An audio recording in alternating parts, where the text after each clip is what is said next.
விதையொன்று போட்டால் சுரையொன்று முளைக்குமா? புழுக்கி பிறந்தது பூனை ஆகுமா? நான் நீதிமான் சந்ததி, நான் இயேசுவின் சொந்த ரட்சகரை ஏற்றுக்கொண்டவருடைய பிள்ளை. அதனால பிள்ளைனா பைபிள் டிக்ஷனரியில நீதிமான் அர்த்தம், அவ்வளவுதான்.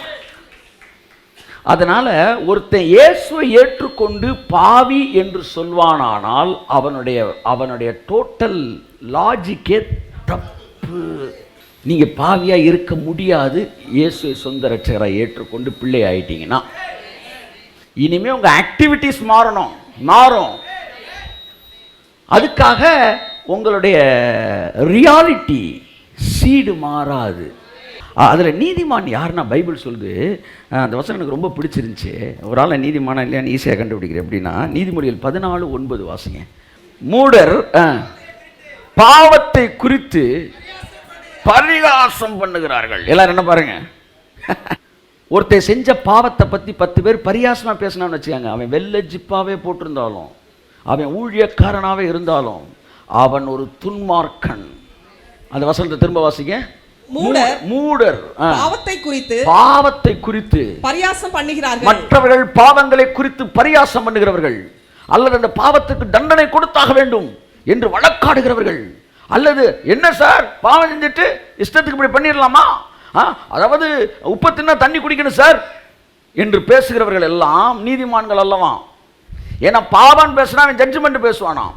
ஆனா பைபிள் சொல்லுது நீதிமான்களுக்குள்ளே பாவத்தை பத்தி பேசிட்டு சொல்றாரு. பாவம் ஒருத்தன் செஞ்சுட்டான்னா மூடன் பரியாசம் பண்ணுவான். ஆனா நீதிமான்களுக்குள்ளே தவறுகள் நடந்தாலும் அங்கே தயவு உண்டு. கைத்தட்டே சார், இவனை நடுரோட்டு கொண்டு வரணும் சார் அப்படின்னா புரிஞ்சுக்காங்க, அவன் சீடே வேற, அவன் வெரி டேஞ்சரஸ். அவன் காயினுடைய வித்து.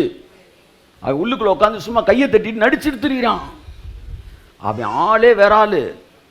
ஆமா, அது வந்து நீல சாயம் வெளுத்து போச்சு.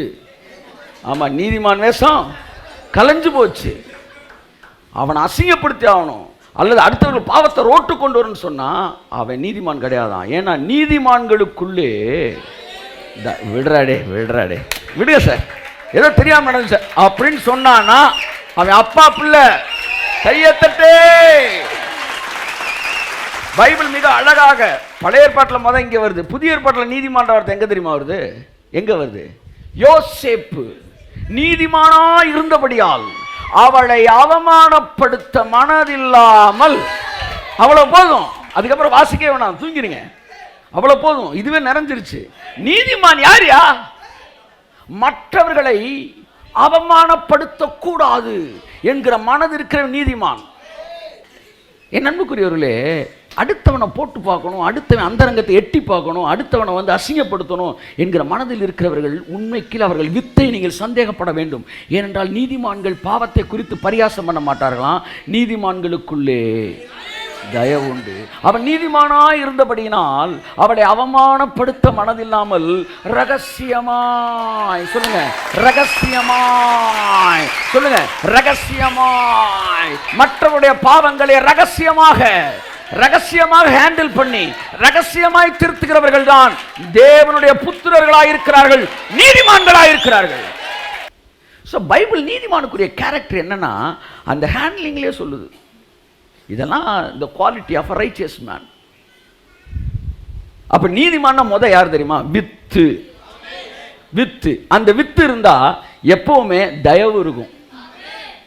விடுப்பா, விடியா, அந்த ஹேண்ட்லிங் இருக்கும். நீதிமான்களுக்குள்ளே தயவு உண்டு. ஈஸியா கண்டுபிடிச்சிடும் அந்த நீதிமானா இல்லையான்னு. அவன்கிட்ட போய் ஊரு கதையை பேசுங்களேன், விடுப்பா, யார் செய்யல தப்பு, விடு அப்படின்னு பேசினா அவன் சீடே தனி சீடு சார், தனி சீடு. ஆள் பார்க்க ஒரு மாதிரி கரடு முரடா பேசலாம், ஆனால் மனசு அவனுக்கு சாஃப்டா இருக்கும். நீங்க இப்படியே பாருங்க, ஒரு ஆள் பாவத்தை எப்படி ஹேண்டில் பண்றான்னு பாருங்க. அவனுக்குள்ள அந்த தயவு இருந்துச்சுன்னா அவன் நீதிமான். அவன் வந்து தேவனுடைய வித்து. ஏன்னா தேவன் அப்படித்தான் ஹேண்டில் பண்ணுவார். அவமானப்படுத்த மாட்டார், ரகசியமா ஹேண்டில் பண்ணுவார். இதெல்லாம் யாருக்கு வரும்னா அவர் வித்தா இருக்கிறவனுக்கு வரும். எத்தனை பேர் இயேசு ஏற்றுக்கொண்டீங்க? நீங்கள் அவருடைய பிள்ளையாக இருக்கீங்க அப்படின்னா அதுக்கு இன்னொரு அர்த்தம், நீங்கள் நீதிமானாக இருக்கீங்க. என் மேலே இருக்க இன்சியல் எங்கள் அப்பா இன்சியல் தான். அது சாகிற வரைக்கும் என்ன செய்யாது, மாறாது. என்னை ஜெயிலுக்கு கூப்பிட்டு போயிட்டாங்க சார். கூப்பிட்டு போய் அங்கே கேட்குறாங்க, உன் பேர் என்னப்பா அப்படின்றாங்க. அந்த இது சார்ஜ் ஷீட்டு அது எழுதுறதுக்கு ஜஸ்டின் அப்படின்றேன். அப்பா பேர் என்ன? நான் இப்போ பாவி ஆகிட்டேன், எங்கள் அப்பா பேர் சொல்ல முடியாது, வேறு பேர் சொல்லவா? நீ பாவியானியோ ஆவியானியோ நீ உங்கள் அப்பா பேர் தான் சொல்லணும். இன்சியல் என்னது? டி. தர்மர். ஓகே, இதுதான். எங்கே போனாலும் அதுதான் உங்களுக்கு இன்சியல். அப்படி தான் நீங்கள் எங்கே போனாலும் நீங்கள் நீதிமான் தான். சார் சார் அவர் நடவடிக்கையும் அவர் நீதிமான்ற பட்டமும் ஒன்றுக்கு ஒன்று முரணாக இருக்குது. அப்படியா? அப்போ நடவடிக்கை மாற்றிக்க, நீதிமானம் மாற்றாத. ஆனால் நீ எதுலேயே குறியாக இருக்கிற? நடவடிக்கை இருந்துட்டு போட்டோம், நீதிமான்னு சொல்லாத. பிசாசு அங்கே வரான், அதான் அவனுக்கு வெறி. நான் சொல்கிறேன் நீதிமான் சொல்லிக்கிட்டே இரு. மாற்றணும்னு முடிவெடுத்த நடவடிக்கையை மாற்றிக்க, கேரக்டரை மாற்றிக்க. அதெல்லாம் வந்து தானாக என்ன செஞ்சிடும்? இப்போ நீங்கள் நீதிமான். இந்த நீதிமானுக்கு என்னெல்லாம் ஆசீர்வாதம் இருக்குது அப்படின்னு பார்க்கும்போது, முதலாவது நீதிமான், நான் ஏசப்பா பிள்ளை, அதனால் நான் நீதிமான். அது எந்த மாற்றம் இல்லை. அழகாக முதலாக பழைய ஏற்பாட்டில் வரும்போது அவன் தன் காலத்தில் இருந்த நீதிமானாக இருந்தான்ற வார்த்தைக்கு அர்த்தம் அவனுடைய வித்தாக இருந்தான். நோவா தேவனுடைய வித்து, அதனால் அவன் நீதிமான். நீயும் நானும் தேவனுடைய வித்து. அந்த வித்துனால தான் சார் நீங்கள் வந்திருக்கீங்க. ஒருத்தன் படியேறி சர்ச்சுக்குள்ளே வந்துட்டானா இதை விட வேறு என்ன வேணும்? இதுக்கப்புறம் ஊருப்பட்ட கதையை பேசிக்கிட்டு இருக்கிற நீ. படியேறு, 18 படியேறு. நான் தான் உள்ளே வந்துட்டான்ல, எம்பிட்ட பேர் எங்கேயோ போய் உட்காந்துருக்கிறேன் மாட்டாடுக்கிற இடத்துல, நீ வந்துருக்கான்ல, இதிலே தெரிய வேண்டாமா? அப்பா தேடி தானே வந்திருக்கிறான், அவன் நீதிமன்றனால தான் வந்திருக்கிறான். ஆமாம், இங்கே இருக்கிற பல்பை களவாண்டு போகிறக்கா வந்திருக்கான். சொல்லுங்கள் சார், யார் அப்படி வந்திருக்கீங்களா? இங்கே ஃபேனை என்ன கழட்டிட்டு போகணுன்னு வந்திருக்கீங்களா? நீ உட்காந்துரு, முன்னூறு சில உட்காந்துருக்கீங்கப்பா. நீங்கள் அப்படிலாம் வரலல்ல, அப்புறம் இதுக்கு மேலே என்ன வேணும்? ஏன் போட்டு கொடுமைப்படுத்துறீங்க மக்களை? அங்கே வா, இங்கே வா, இங்கே வா, மேலே ஏறி பின்னாடி தப்பு, ஹை ஜம்ப் பண்ணு, லாங் ஜம்ப் பண்ணு. என்ன அது? இயேசுவை சொந்த சாமி கொடுத்தாலும் பூசாரி கொடுக்க மாட்டேன். இப்போ இந்த நீதிமான் ஆகிட்டாங்க. நீதிமான் ஆன உடனே என்ன ஆகி போச்சுன்னா, பைபிள் சொல்லுது அவன் இருதயம் பயப்படாது. எனக்கு ஒரு அப்பா இருக்கார், எனக்கு ஒரு மேய்ப்பர் இருக்கிறார், என் இருதயம் பயப்படாது. அதுதான் நீதிமான். எப்படி தைரியமாக இருப்பான்னா, சிங்கத்தை போல தைரியமாக இருப்பான். நீங்கள் நீதிமானை ஆன உடனே அந்த நீதி இருக்குல்ல, அந்த நீதி தேவனுடைய நீதி. அதனால் புரியுதா நான் சொல்லுது உங்களுக்கு? இயேசு கிறிஸ்துவிட்ட ஒரு நீதி இருந்துச்சுல, அந்த நீதி தான் இப்போ உங்கள்கிட்ட கொடுத்துருக்கிறாரு. அதனால் நீங்கள் போன உடனே உங்கள் நீதியை பிசாசு பார்த்த உடனே தூக்கி எறியப்படுறான். ஏன்னா அந்த நீதி தேவனுடைய நீதி. போன வாரம் நான் சொன்னேன், ஒரு துப்பாக்கி ஒரு 50 வயசாலும் உங்களை பார்த்து சுற்றுவேன்னு சொல்லும்போது நீங்கள் பயந்துக்கிட்டே இருக்கிறீங்க. டக்குன்னு தட்டி விட்டுட்டீங்க. தட்டி விட்டோன்னா என் பையன் ஒருத்தன் 15 வயசு பையன், அவன் துப்பாக்கி தூக்கிட்டான். இப்பவும் நீங்கள் பயப்படதான் சரி. ஏன்னா அப்பாவுக்கோ பிள்ளைக்கோ நீங்கள் பயப்படலை, 2 பேர் கையில் இருக்கிற துப்பாக்கிக்கு தான் பயந்தீங்க. அப்படி தான் இயேசுவுக்கு பயந்த வியாதி இயேசுவுக்கு பயந்தது போல் உங்களுக்கும் பயப்படுது. ஏன்னா அவர் கையில் என்ன துப்பாக்கி இருந்துச்சோ, என்ன நீதி இருந்துச்சோ, அதே நீதி தான் இன்னைக்கு உங்கள் கையில் என் கையில் இருக்கு. ஓ, வெளியேறு வெளியேறு வெளியேறு, இயேசு நாமத்தில் வியாதிகள் வெளியேறு, எல்லைக்குள்ளே இருக்காத வெளியேறு என்று இயேசு கிறிஸ்து நாமத்தில் கட்டளை கொடுக்குறேன். பலவீனங்கள் வெளியேறு இயேசு நாமத்தினால, எதிர்மறை எண்ணங்கள் பயங்கள் வெளியேறிய இயேசு நாமத்தினால. பாருங்க, இந்த வருஷம் சபையோட வீரத்தை தேவன் வெளிப்படுத்த போகிறார். தரமான சிறப்பான சம்பவங்களே இனிமே நடக்க போகுது. எல்லாத்தையும் நீதிமான் நீதிமானுக்கு என்னெல்லாம் இருக்குன்னு சொல்லிட்டு கடைசியில் யார் சார் நீதிமான் நீங்க கேட்டக்கூடாது. நான் நீதிமான்றதை நீங்க ரொம்ப தெளிவா இருங்க. You are the righteous man. நீங்க நீதிமான் இல்லைன்னா இந்த உலகத்தில் எவனும் நீதிமான் கிடையாது. அது புரிஞ்சுக்காங்க. ஏன்னா இயேசு ரத்தம் கழுவப்பட்ட பிறகு அதான் ஒருத்தர் சொன்னார், சிலுவைக்குள்ளாக பாவியும் எவனும் இல்லை, சிலுவைக்கு வெளியே நீதிமான் ஒருவனும் இல்லைன்னாரு. அவன் எவ்வளவு நல்லவனாக இருந்தாலும் வெளியில் இருக்கிற நீதிமான் கிடையாது. எவ்வளோ கெட்டவனாக இருந்தாலும். ஒரு ஊழியக்காரோட பையனை பார்த்தேன். அவன் பார்க்கும்போது இன்ஃபேக்ட் அவன் ஃப்ரெண்ட்ஸ்லாம் ஹம்பிள் தான் சொல்கிறாங்க. ஆனால் பார்த்தா ஒரு அகராதித்தனமாக தான் தெரியுது. ஆனால் அவங்க அப்பா அவனுக்கு கோடிக்கணக்கில் என்ன செய்கிறாரு, செலவழிக்கிறாரு. அப்போ நீங்களாம் போய், ஐயா அவங்க பையன் கொஞ்சம் பார்க்குறதுக்கு கொஞ்சம் வந்து பெருமையாக இருக்கிற மாதிரி தெரிகிறாரு. ஆனால் நாங்கள் அவரை விட ரொம்ப தாழ்மையானவர், எங்களுக்கும் கொஞ்சம் சில கோடிகள் செலவழிங்க அப்படின்னு செலவழிச்சிருவார். தம்பி நீ நல்ல தாழ்மையாரு, 2 கண்ணத்தை நல்லா தடவி கொடுத்து மன துருக்கத்தோடு ஒரு ஜபத்தெல்லாம் உனக்கு பண்ணுறேன். ஆனால் என் பிள்ளை அவன் பெருமையாக இருக்கானோ சிறுமையாக இருக்கிறானோ என் கோடிகள் நான் அவனுக்கு தான் கொடுப்பேன். ஏன்னா அவன் வித்து எந்த பணக்காராப்பாட்டையாச்சும் போய் நீங்கள் உங்கள் பையனை விட நான் நல்லவேன்னு சொல்லி ஒரு 50 லட்ச ரூபா வாங்கிருங்க பார்ப்போம். அந்த அப்பாவுக்கு நல்லா தெரிஞ்சாலும் ஆமாம் என் பிள்ளை அகராதி தான், இல்லை இப்படி தான், அவன் வந்து சொன்னதை கேட்க மாட்டான் கீழ்ப்படையான்னு சொன்னாலும் வித்து சார் நீங்கள் எப்படி சார் உங்கள் சொத்தை எழுதி வைக்கிறீங்க, எப்படி சார் உங்கள் பிள்ளைய ஹேண்டில் பண்ணுற, அம்புட்டும் தெரிஞ்சுக்கிட்டே நடிச்சுக்கிட்டு தெரியா நீ உன் பிள்ளை நீ என்ன என்ன வள்ளலுக்கு நீ எல்லாத்தையும் செய்கிற சொல்லு, மண்டையில் நறுக்குன்னு போட்ட போகிறேன்.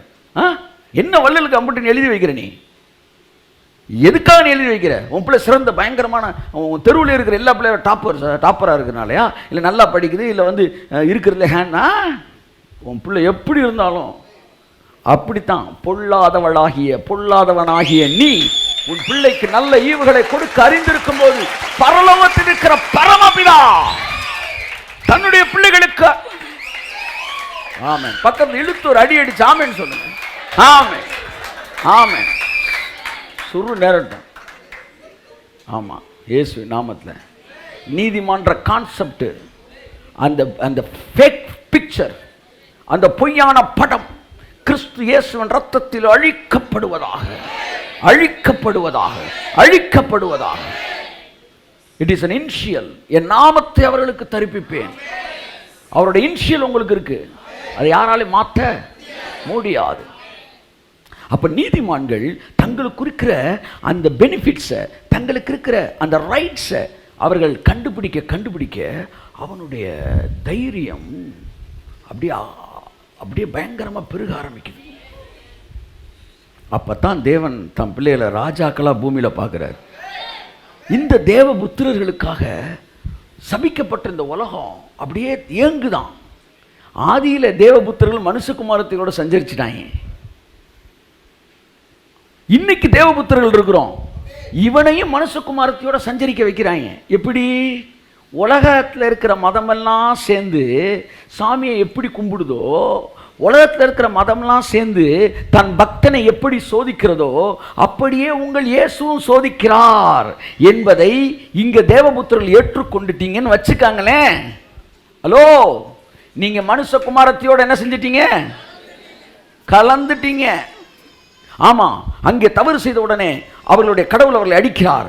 அப்படித்தான் நம்முடைய கடவுளும் நம்மை அடிக்கிறார். அன்பை அறியாதவன் தேவனை அறியான். உங்கள் தகப்பனை புரிந்து கொள்ள வேண்டும் என்றால் உன் பிள்ளையை எப்படி ஹேண்டில் பண்றன்னு பாரு. கடவுள் உன்னை எப்படி ஹேண்டில் பண்ணுவான்னு தெரியும். எனக்கு அன்பை பார்த்தா தேவன் தெரிகிறார். நீ சினிமாவை பார்க்குற, நான் அன்பை பார்க்குறேன். எங்கெல்லாம் அன்பை பார்க்குறேனோ அங்கெல்லாம் எனக்கு அப்பா தான் தெரிகிறார். எங்கெல்லாம் வில்லனை பார்க்குறேனோ அங்கெல்லாம் எனக்கு பிசாசு தான் தெரிகிறான். இவ்வளோ தான் என் வாழ்க்கை. அவ்வளோதான், எழுதிக்காங்க. என்னுடைய வாழ்க்கை இதுதான். அப்போ உலகத்தில் அன்பை பார்த்தா எனக்கு தேவன் தர்றாரு. ஆமாம், எதிரியை பார்த்தா எனக்கு பிசாசு தான் தர்றான். எனக்கு நீ கடவுளை காட்ட வேணாம், எனக்கு அன்பை காட்டு போதும். அது ஆர்னால்ட் ஷ்வார்ஸ்நெகர் தான் பிள்ளையை நேசித்தாலும் சரி, அல்ல whoever the hero may be, the hero is ready to give his own life for his own son or child. அங்கே நான் இயேசுநாதர் தான் பார்க்குறேன். அவ்வளோதான். நீங்களும் அப்படி இருந்தீங்கன்னா எங்கே பார்த்தாலும் உங்களுக்கு இயேசுநாதர் தெரிவார். அவ்வளோதான். பாவத்தை பரியாசம் பண்ணுகிறவர்களை பிசாசாய் பார்க்கிறேன், தயவு செய்கிறவர்களை தேவ புத்திரர்களாய் நான் பார்க்கிறேன். தேவ புத்திரர்களாய் உங்களை நான் இந்த மாலை வேளையில் சொல்லுகிறேன், மனுஷகுமாரத்திகளோடு கலந்து விடாதிருங்கள். இந்த உலகத்தின் மதங்களோடு உங்களுடைய இயேசுவை இணைத்து விடாதிருங்கள். அவர்கள் வேறு. நீங்கள் நீதிமான்னு தெரிஞ்சுக்கிட்டாலே உங்களுக்குள்ள தைரியம் வந்துடும். ஏன்னா அந்த நீதியை பார்த்தாலே உங்களுக்குள்ள அந்த தைரியம் என்ன செஞ்சிடும்? வந்துடும். போன வட்டம் நம்ம பார்த்தோம் பார்த்தீங்களா? கர்த்தர் சொல்கிற, நான் உனக்கு நான் உன்னை விட்டு விலகுவதும் இல்லை, உன்னை கைவிடுவதும் இல்லை என்று அவர் சொல்லியிருக்கிறாரே. ஆதலால் நாம் தைரியம் கொண்டிருந்து, கர்த்தர் எனக்கு சகாயர், மனுஷனுக்கு என்ன செய்வான் என்று சொல்லலாம். ஸோ தேவனுடைய வார்த்தை நீங்கள் பிள்ளை என்கிற உணர்வோடு, அது ரொம்ப முக்கியம். ரொம்ப முக்கியம். நீதிமான் யாருன்னா, சங்கீதம் 91 வசனம் இருக்கு, உன்னதமானவரின் மறைவில் இருக்கிறவன் சர்வ வல்லவருடைய நிழலில் தங்குவான். நான் கர்த்தரை நோக்கி நீர் நடக்கலாம் கேடகம் இப்படி வருது, இரவின் பயங்கரத்துக்கும் பகலில் பக்க அம்புக்கும் இருளின் கொள்ளை நடக்கும் மத்தியானத்தில் பாலாக சங்கம். எனக்கு இந்த அதிகாரத்தில் எல்லா ஆசீர்வாதத்தையும் எடுத்து பிரசங்கம்னு எனக்கு ஒரு நாள் ஆசை, கர்த்தருக்கு சித்தமான செய்யலாம். அப்போ இவ்வளவு ஆசீர்வாதமும் யாருக்காக கொடுக்கப்படுகிறதா? ஒரே ஒரு குவாலிட்டியான், உன்னதமானவர் மறைவினிலே சர்வ வல்லவர் நிழல் தனிலே. அவ்வளோதான் குவாலிட்டி. அவர் மறைவில் வந்து இப்படி நின்றுக்கிறானா, அவனுக்கு தான் சங்கீதம் 91. ஆமாம், பூஜை பராக்கிரம அவங்களுக்கெல்லாம் கிடையாது. சிம்பிள். நீதிமான்னா யார் தெரியுமா? அவர் மறைவுக்குள்ளே வரவேன். இப்போ நீங்கள் நான் என்ன மறைவில் இருக்கிறோம்? கிறிஸ்துவு. உங்கள் பேர் என்ன? உங்கள் பேர் என்ன? உங்கள் பேர் என்ன? ஆமென். உங்களை பற்றி புதிய ஏற்பாடு ஃபுல்லாக என்ன தெரியுமா சொல்லுது? கிறிஸ்துவுக்குள். இப்போ நான் பேசும்போது எப்படி சொல்ல? கிறிஸ்துவுக்குள் அருமையானவர்களே, உங்களுக்கு பேரே கிறிஸ்துவுக்குள். அப்போ நீதிமான்னா யார் தெரியுமா? கர்த்தர் நாமம் பலத்த துருகம், நீதிமான் அதற்குள்ளே ஓடி ஓடி. Who is a righteous man? யார் நீதிமான்? அவர் நாமத்துக்குள்ளே ஒளிந்து கொள்ளுகிறவன். அவர் நாமத்துக்குள்ளே ஒளிந்துக்கிறவனுக்கு பேர் தான் நீதிமான். நீங்க ஜெபம் பண்ணும்போது என்ன பேர்ல ஜெபம் பண்றீங்க? இயேசுவின். பிசாசை என்ன பேர்ல துரத்துறீங்க? வியாதி என்ன பேர்ல அதட்டுறீங்க? அப்ப எப்போ எல்லா நேரத்தையும் நீங்க ஒரு நாமத்துக்குள்ள தான் ஒளிஞ்சுக்கிறீங்க அப்படின்னா உங்களுக்கு பேர் தான் நீதிமான். ஆமென். நீதிமான் மட்டும்தான் அதுக்குள்ள ஓடி சுகமா இருப்பானா. நான் சொல்றது புரியுதா? ஹலோ, புரியுதா? நீங்க கிறிஸ்துவுக்குள் வந்துட்டாலும் நீ அதாவது இப்ப இங்கனக்குள்ள ஏரியாவில் எறும்பு இருக்குன்னு நான் கண்டுபிடிக்கணும். என்ன செய்யணும் சொல்லுங்க? கொஞ்சம் அல்வாவை எடுத்து வச்சிட்டோம்னா எறும்பெல்லாம் ஆட்டோமேட்டிக்காக வந்துடும். நீங்க வரதை வச்சே சொல்லிடலாம், இதுக்கு பேர் தான் எறும்பு. ஆனால் அல்வா வச்சு சொல்லிடலாம் இது எறும்புன்னு. அப்படிதான் கர்த்தர் இயேசு நாமத்தை வைப்பாராம் நடுவில். எவன்லாம் நாங்கள் ஜபம் உபவாசம் அப்படியே ஓடிடு. எவன்லாம் அந்த நாமம் பலத்த துருவம் இயேசு செஞ்சு முடிச்சதானே எனக்கு பாதுகாப்பு. ஓடிவா ஓடிவா, வராம்பார் வராம்பார் வராம்பார் வராம்பார், வா ராஜா வா ராஜா, போனா வராது. ஆமா, வந்துரு வந்துரு வந்துரு. எத்தனை பேர் வந்திருக்க? இவன் எல்லாம் நீதிமான். எழுதிக்கா பேர, எழுதிக்கா பேர. யாரெல்லாம் அவர் மறைவுக்கு ஓடி வரானோ, இயேசு முடிச்சதுக்கு ஓடி வரானோ, யாரெல்லாம் கர்த்தர் செஞ்சதை பேசுறானோ, அவன் எல்லாம் கர்த்தருடைய நாமம் பலத்த துருகம். நீதிமான்கள் மட்டும் அதற்குள் ஓடி வந்து சுகமாக இருப்பார்கள்.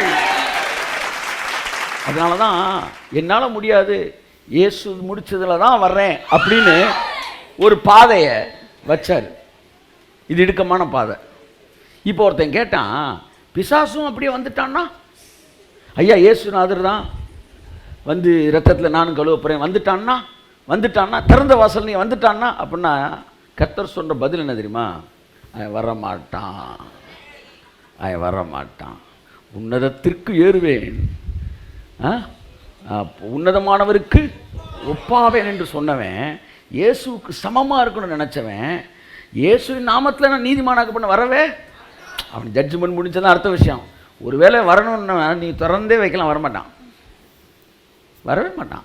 ஏன்னா அவனுக்கு அது ஒத்து வராது. அந்த தாழ்மைக்குள்ள வரவே மாட்டான். பிசாசும் வரமாட்டான், பிசாசின் பிள்ளைகளும் வரமாட்டார்கள். கிருபைனா எட்டியா கசந்துரும், சிலுவன்னா கசக்கும், இயேசு ரத்தம்னா கசக்கும், வந்து ஜெபம்னா இனிக்கும், உபவாசம்னா இனிக்கும். ஏன்னா அதில் தியாகம் இருக்குல்ல, சுயம் இருக்குல்ல, சுயம் இருக்குல்ல. எவ்வளோ நேரம் நீ ஜெபிக்கின்ற வச்சோம் சுயம் அங்கே தெரியுதுல்ல. அதனால சுயத்தின் வழியாய் பிரவேசிக்க விரும்புகிறவர்கள் துன்மார்க்கரின் புத்திரர்கள். அவன் பரலோகத்துக்கு வந்து. ஆனால் எவனெல்லாம் இயேசு முடிச்சதன் வழியாக.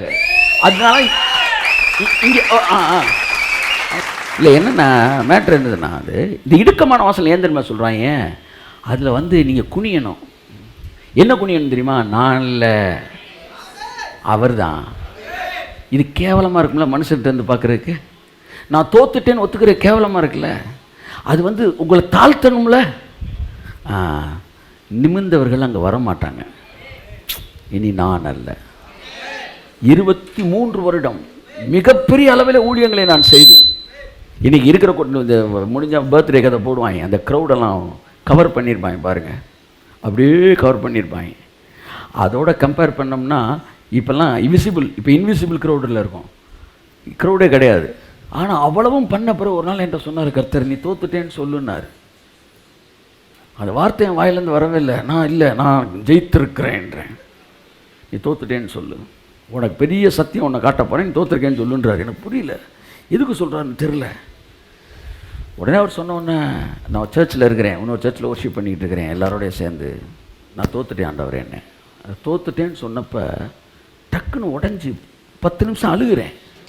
நானே எதிர்பார்க்கல, ஏன்டா இவ்வளோ நேரம் அழுதுகிட்டு இருக்கிறோன்னு. ஏன்னா அப்போ தான் தெரியும், அதுக்கு பேர் தான் சுயம். நான் தோத்துட்டேன்னு சொல்கிறதுக்கு என் சுயம் ஏற்றுக்க மாட்டேன்.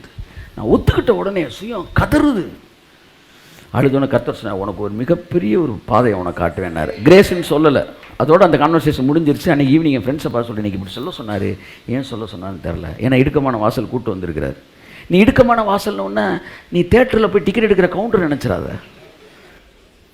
அது தப்பு சார், அப்படிலாம் நினைக்க மாட்டோம் சார். அப்படி நினைக்கிறது எப்படி தப்போ அப்படித்தான் நீ சொல்கிற தியாக பாதை தான் இடுக்கமான பாதைன்றே. அதே நீ இந்த தியாகத்தின் வழியாய் வருவது இடுக்கமான பாதைன்று சொல்கிற பற்றியா. இந்த விமர்சனம் கடவுளுக்கு எப்படி தெரியும்னா, தேட்டரில் டிக்கெட் எடுப்பது இந்த 2 பிரசங்கமும் ஒரே மாதிரி தெரியுது அவருக்கு. இது எப்படி தப்பா? அதுவும் தப்பு. இடுக்கம் என்பது மனிதன் தன் சுயத்தை வெறுத்து விட்டு உள்ள நுழைஞ்சு தாழ்மையோடு வருவது. இதில் பிசாசின் புத்திரர்களோ வரமாட்டாங்க. நீதிமான்கள் மாத்திரம் அந்த நாமத்திற்குள் ஓடி வந்து சுகமாய் தங்கி இருப்பார்கள். அவர் மறைவில் இருப்பார்கள். அதில் எனக்கு வெக்கமே கிடையாது. ஆமாம், நான் எங்கள் அப்பாவுக்கு பின்னாடி நிற்கிறேன். எனக்கு அந்த எனக்கு அந்த பெருமை கூட இருக்குது. பாடுறா, எங்கள் அப்பா எவ்வளோ பெரிய ஆள் பாடுறா. என் மறைவில் இருக்கிறவன், கர்த்தர் சொல்றாரு, உன்னதமானவர் யார்? இயேசு. இதோ உன்னதமானவர் பைபிள் சொல்லுது அவரை பற்றி. உன்னதமானவர் மறைவில் இருக்கிறவன் சர்வ வல்லவருடைய நிழலுக்கு வர்றானா. அதுக்கப்புறம் 91 அவனுக்கு சொந்தம். இதெல்லாம் முழங்கால நிற்கிறவனுக்கு சொந்தம்னு சொல்லலையே. அவர் மறைவில் இருக்கிறவன். இன் கிரைஸ்ட் எல்லாம் சொல்லுங்க. we all are in Christ. நாம் கிறிஸ்துவுக்குள் இருக்கிறோம். அதாவது அதனால தான் உங்களுக்கு பேர் நீதிமான். நாம் அவருடைய வித்தா இருக்கிறோம், ஆகையால் நீதிமான். அதெல்லாம் கேட்டுட்டு இந்த செய்தியை நீங்கள் அடிக்கடி இடையில கேட்டுக்காங்க. ஏன்னா இந்த செய்தியில் நீங்கள் நீதிமான் என்பது சொல்லப்படுகிறது. அப்படி இருக்கும்போது உங்களுக்குள்ள ஒரு தயவு இருக்கும், மற்றவருடைய பாவங்களை குறித்து ஹேண்டில் பண்ணுறது. நீதிமானுடைய பாதை ராஜபாதை. நீதிமான் திருப்தி உண்டாக புசிக்கிறான். நிறையா மேட்ரு நீதிமானை பற்றி எழுதப்பட்டிருக்கு. இதையெல்லாம் நீங்கள் எல்லாத்தையும் நீங்கள் புரிஞ்சுக்கணும். இதெல்லாம் உங்களுடைய ஆசீர்வாதம். நீதிமானுடைய வாசஸ்தலத்தை கர்த்தர் ஆசீர்வதிக்கிறார். நீதிமானுடைய பாதை நடுப்பகல் வரைக்கும் அதிகமாய் பிரகாசிக்கிற சூரியனை போல் இருக்கும். நீதிமான் ஞானத்தில் தேர்வான். நீதிமான் சிரசின் மேல் ஆசீர்வாதங்கள் தங்கும். நீதிமானுடைய பெயர் புகழ்பெற்று விளங்கும். நீதிமானுடைய வாய் ஜீவ ஊற்று. நீதிமானுடைய பிரயாசம் ஜீவனை பிறப்பிக்கும். நீதிமானுடைய நாவு சுத்த வெள்ளி. பிரசங்கத்தை மாற்றி பண்ணிடுறாங்க. சுத்தமான நாவு இருக்கிறவன் நீதிமான். தயவு செய்து அப்படி வந்துடாதீங்க, கொல்லப்புறம் வழியாக வராதிங்க. ஆமாம், என் பிள்ளை நல்லா படிக்கிறவன் சொல்லுங்க, நல்லா படிக்கிறவன்லாம் என் பிள்ளைன்னு சொல்லாதீங்க. புரியுதா? நீ நீதிமான், உனக்கு இதெல்லாம் இருக்குன்றாரு.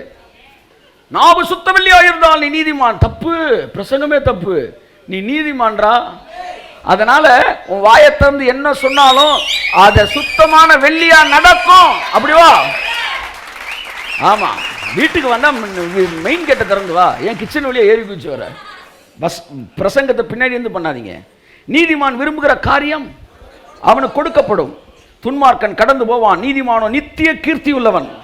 நீதிமான்களுடைய நம்பிக்கை மகிழ்ச்சியாய் மாறும். நீதிமான் இக்கட்டிலிருந்து விடுவிக்கப்படுவான். அவன் இருந்த இடத்திற்கு துன்மார்க்கன் வருவான். நீதிமான்கள் நன்றாய் இருந்தால் பட்டணம் கலிகூரும். நீதிமான்களுடைய சந்ததியோ ஆசீர்வதிக்கப்படும். நீதிமான்களுடைய ஆசை நன்மையே. நீதிமான்கள் துளிரை போல தலைப்பார்கள். நீதிமான்கள் பலன் ஜீவ விருட்சம். இதோ நீதிமானுக்கு பூமியில் சரி கட்டப்படுமே. அல்லேலூயாவே காணமே. நீதிமானுடைய தண்டனை பூமியில் சரி கட்டப்படும். ஆம், 2000 வருஷங்களுக்கு முன்பாக என் பாவம் பூமியிலே சரி கட்டப்பட்டது. இப்போ வருது அல்லேலூயா. நீதிமான்கள் வீடோ ஆசீர்வதிக்கப்பட்டிருக்கும். நீதிமான் தன் மிருக ஜீவனை நேசிக்கிறார். நீதிமானுடைய வேர் அசையாது. நீதிமான் நெருக்கத்திலிருந்து நீங்குவான். அழகான வசனம். நீதிமானுக்கு ஒரு கேடும் வராது. நான் நீதிமான், அவருடைய வித்து எனக்கு ஒரு கேடு வராதியா, ஒரு கேடு வராது. நீதிமான் தன் அயலானை பார்க்கிலும் மேன்மை உள்ளவன். உங்க ஏரியாவில் இருக்க 50 பேரோட நீ தாண்டா டாப்ல இருப்ப. கையை தட்டு. ஆமென்.